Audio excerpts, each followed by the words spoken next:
Welcome back. 4 members of East Libya security forces have been killed in the city of Derna by a suicide bomber bearing a white flag as he drove towards a group of soldiers. Ahmed al-Mizmari, a spokesman for Khalifa Haftar's Libyan National Army, says the bomber detonated explosives packed into a white car when he got close, having approached the troops in central Derna, asking them to leave the combat zone. The LNA is fighting to take Derna, the last city in eastern Libya, outside its control after launching a ground offensive against a coalition of local forces and Islamist militants last month. In South Africa's agricultural sector, which has been hit by a severe drought, is turning to the dark green-skinned avocado fruit used in products ranging from food masks as demand booms for the country's green gold. The South African avocado industry contributes around 1.85 billion rand per year at a farm gate level, but expects that it can do a lot more.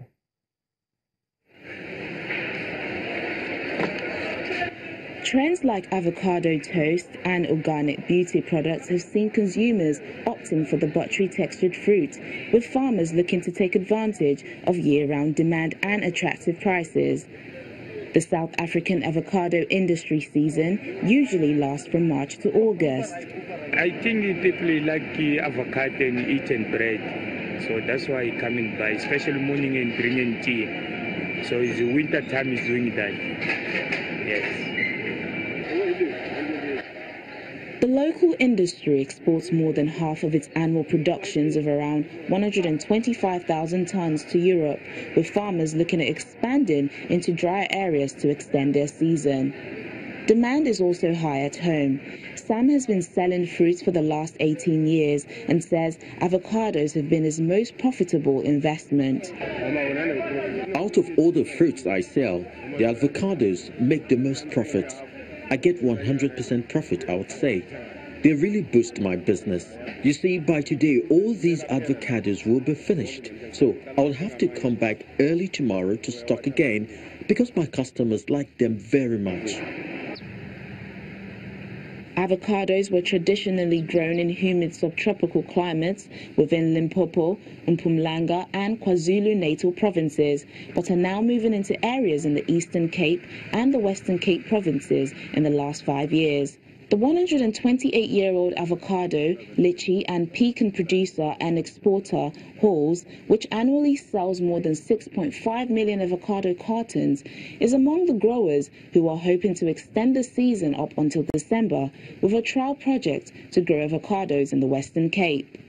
The pricing has increased dramatically. The farming practices have increased yields, and so it's a very attractive commodity, or it's not quite a commodity, it's a very attractive fruit to be producing. Despite the fruit taking at least 6 years to reach production, export prices have more than doubled since 2008, from an average of 9.64 rand per kilogram to 22.10 rand per kilogram in 2017, analysts say. The boom in the profitable crop is also creating much-needed employment for local communities. Yes, my life has definitely changed because I am now able to support my family and my children and basically take care of myself with everything that I need.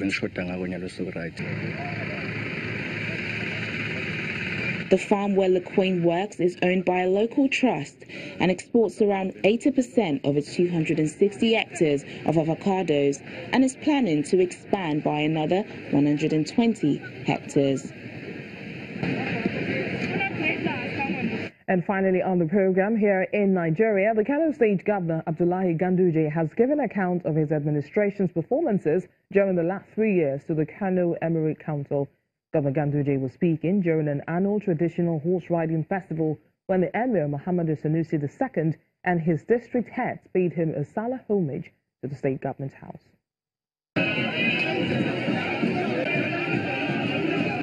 It's the royal arrival of the foremost traditional ruler in Kano, Emir Muhammadu Sanusi II, with his retinue of attendants, royal guards and district heads at the government house.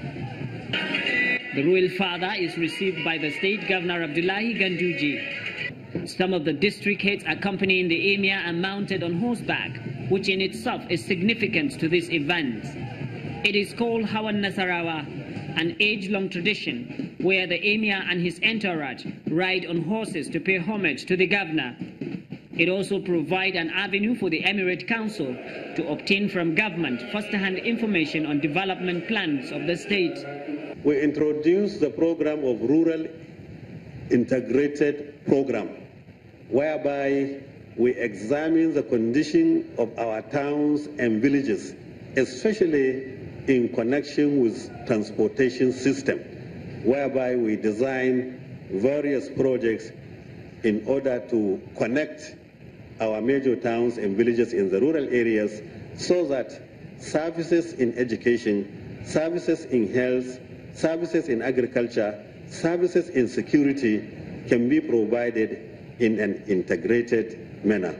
As the custodian of tradition, the emir can only speak in the local parlance at this occasion. Besides receiving assurances of government's commitments to the welfare of Kano residents, the emir offers advices aimed at forestalling pre- and post-election violence. Your Excellency, the Kano Emirate is fully informed about your security reform program, and we really appreciate you for that. We therefore once urge you to ensure that political movement do not disrupt the peace and stability of our dear state, and we pray that the forthcoming 2019 elections would not result in bloodshed.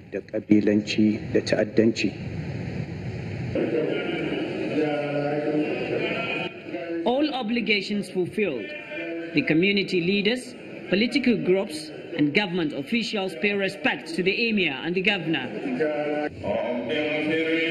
Special prayers are also offered for a sustainable, peaceful coexistence in Nigeria. Idris Jibrin, Channels Television News. And that's our program today. Thank you so much for watching. I am Bisi Adebayo.